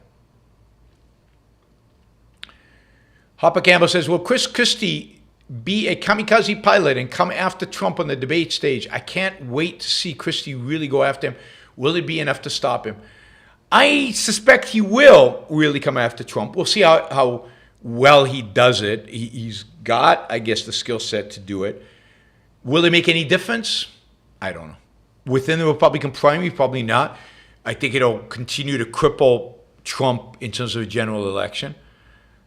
Look, I watched some of the interviews of Tucker Carlson of the candidates, the way he treated Mike Pence. I despise Mike Pence, but the way Tucker Carlson treated Mike Pence, I don't know. He should have been booed off the stage, Tucker Carlson.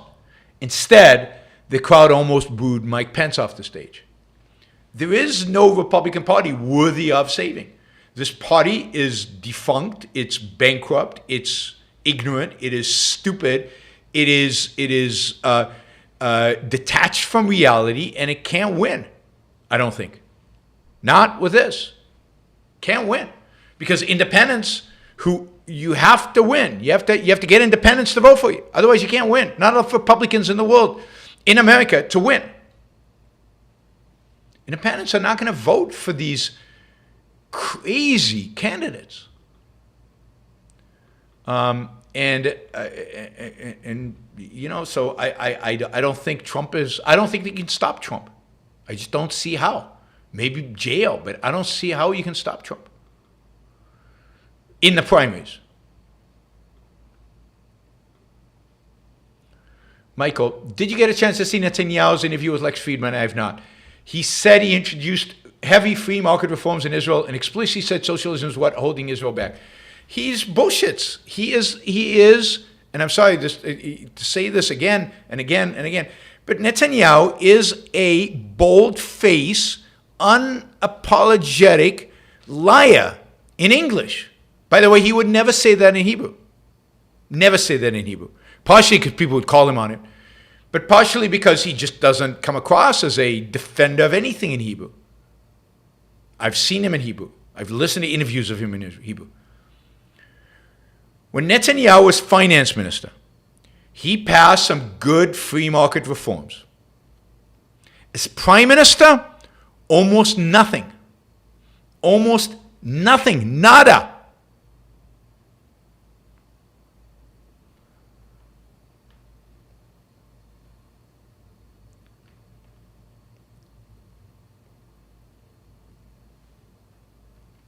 Almost nada. Jakin says, I think again you're wrong about Norwegians being content. I can't speak for other countries, but there is a lot of ambition in general within its citizens. Maybe, but I don't know. Norway, I don't think comes up as high on the happiness studies as Finland and Denmark. I think that's right. But okay, I mean, the fact that there are a lot of ambitious people in Norway is a good thing. I'm a little skeptical from everything I've read. Productivity per person is really low in Norway. And declining, and that's a sign of lack of ambition, not a sign of ambition. People are not working as hard, not engaged enough in their jobs. But the stats I saw suggest a lack of those things in Norway. Yeah, I'd love to debate Netanyahu on anything, but Netanyahu he's a politician. He's a lying, and I can't stand the guy because all he is about power. And when he's in America, he sounds fantastic. I want to vote for him when he gives a talk in English. And then I hear him in Hebrew, or I actually look at what he's actually done, and I go, I can't vote for that guy. Complete sellout. Out of his own ideas in English.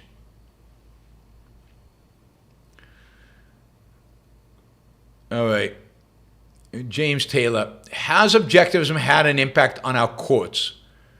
I don't know. Potentially, I think a lot of lawyers trained in business in law schools who maybe were part of the Federalist Society have been exposed to objectivism, have been exposed to Ayn Rand. Many of them. Beyond that, I think that if you look at the two law organizations that advocate for freedom to the courts, the Institute for Justice and the Pacific Legal Foundation, but even the Goldwater Institute that has a legal arm that sues over issues of liberty. All of them are heavily influenced by objectivism and have objectivists in them fighting. So you have to say that objectivism is influencing the courts in, I'd say, even dramatic ways. Huge ways, and will continue to do so. All right, a reminder, we're still $300 short, guys. After many, we've got 72 watching, so what is that?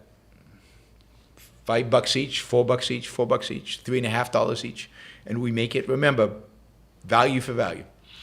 Michael says, after many concentration camps were liberated, the U.S. Army would often order the German civilian population in nearby towns to help clean up the bodies. Is this a rights violation? No, somebody had to clean it up. The people locally were the ones who evaded the existence of these things or facilitated their existence. Many of them worked at the concentration camps. Absolutely not. It's completely appropriate for them to be involved. And by the way, there's a lot. They lost the war, and while they're being occupied, a lot of stuff is going to happen to them. A lot of stuff is going to be done to them, which I think is legitimate given the context. That Doodle Bunny, does objectivist movement need more charisma? We didn't inspire people with just boring nerds. We can't inspire people with just boring nerds. I think the objectivist movement has quite a bit of charisma, and it's developing a lot more, and you'll see in the years to come. I mean, I don't know, those of you who saw Augustina's presentation at Ocon, she has charisma. She'll get better. She'll have even more. Nikos has charisma. There are a lot of the speakers now. Don Watkins has charisma. So, I don't think that's going to be a problem long run. And I don't think charisma is what's holding us back. Charisma has ever held us back. Ayn Rand had massive amounts of charisma. Clark, in the future, without the FDA, will pills be invented that allow you to eat whatever you want without getting fat? Yeah, probably. I mean, to some extent, you have now pills that are basically making you thin, so that are pretty good, that supposedly are very effective. So it might already be happening, at least to some extent. Anonymous user, search CBS research energy from space to Earth. I assume this is the projection of electricity or energy wirelessly. I've read that these things actually exist, so that's inspiring that it exists. And imagine what kind of world that opens up if there was an incentive to invest in that, because you could provide alternative means. Anonymous user provides anti-mosquito support. So does Fent Harper. But all I got for the anti-mosquito support is $6. So I have from that to conclude that you guys are mosquito lovers and masochists to boot. Ryan Ward says, who in their right mind would value mosquitoes? Great show. All right, so we add another $5 to the Anti-Mosquito Coalition. Still pretty small, given the horrors the mosquitoes inflict on mankind. I mean, we should have gotten $650 right off the bat just for the Anti-Mosquito Coalition. Should have been able to support the entire show. And Sama, okay, maybe another mosquito one. I'm not against wiping out mosquitoes, but some care is needed when targeting classes of pests. See Mao's For Pests campaign causing famine. Secondary and tertiary effects are sometimes unseen. Yeah, again, I mean, Mao caused famine.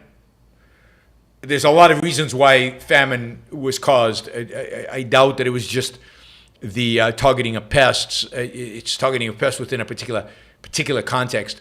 But yeah, sure. I mean, you got to be thoughtful about how you do it and why you do it. But yeah, I mean, I think we could get rid of mosquitoes, particularly mosquitoes that don't belong in that ecosystem anyway, historically, without much damage. There's very little good, from what I read. Maybe there's no good the mosquitoes actually do, other than just pests. Anonymous user says, fantastic show today. I love that we explore and think of the endless possibility of capitalism. I appreciate that. Thank you.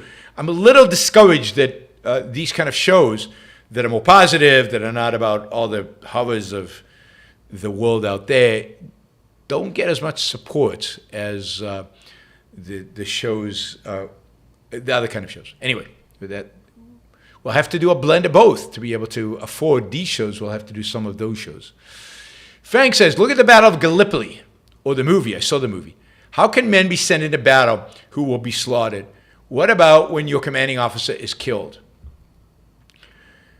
Well, it's horror that men are sent into battle to be slaughtered. The whole World War I is a horror story.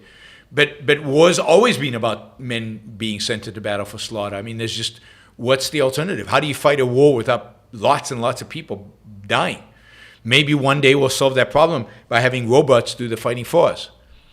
But part of what prevents war is the knowledge we have about the horrors of what war entails. But look, there's no question that during World War I and many, many other wars, look at Napoleon. If you've ever seen wars about Napoleon and how people died, they just marched to their death. And they're supposed to stay in form and just march, and they just get killed, wiped out. Those are non-individualistic militaries.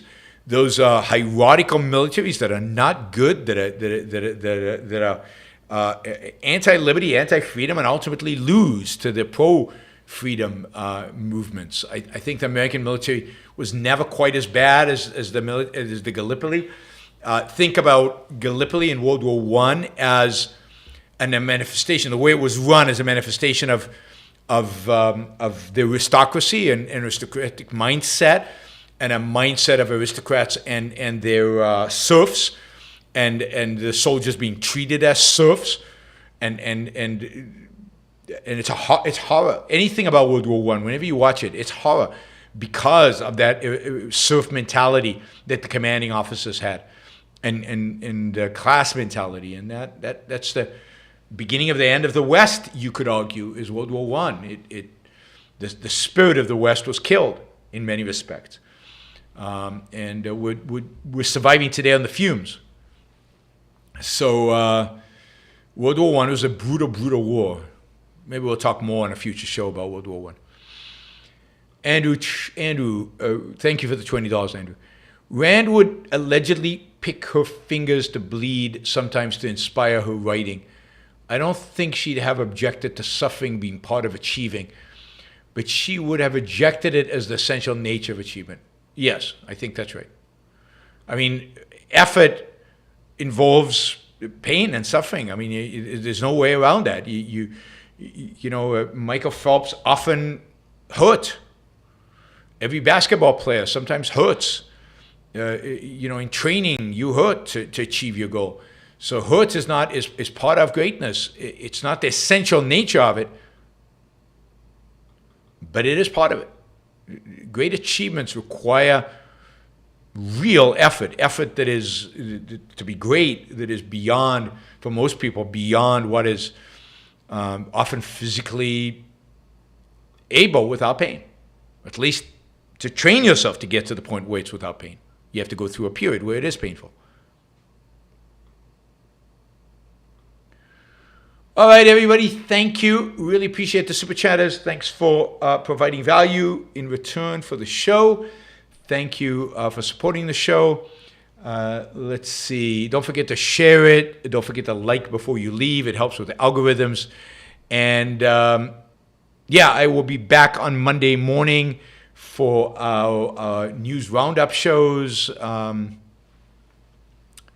right. What is Apollo Zeus say? Your thoughts on aftershaves and perfumes and how they convey masculinity, femininity. God. I mean, why don't you ask that question when I do the show on masculinity, femininity? But I'm not big on, I don't like men who smell. I mean, of aftershave. So I find it cheesy and I just don't like it. I like perfume, but only when it's subtle and overwhelming perfume I find as well off-putting and I don't like it. So I think there's something probably there, but I'm not a big fan of and I don't think again. I think as we move into the 21st century, if we're going to evolve to match the state of our world, the material state of our world, we're going to have to think through, particularly the physical aspects of masculinity and femininity. Smell is important, but it has to be right. It has to be right, and I find that most aftershaves and most perfumes are overwhelming. I've never used one. I never used an aftershave, and I've never used a color, any kind of perfume. Anyway. Yes, I guess I wrapped up already. So I'll see you all Monday. Thanks for the support.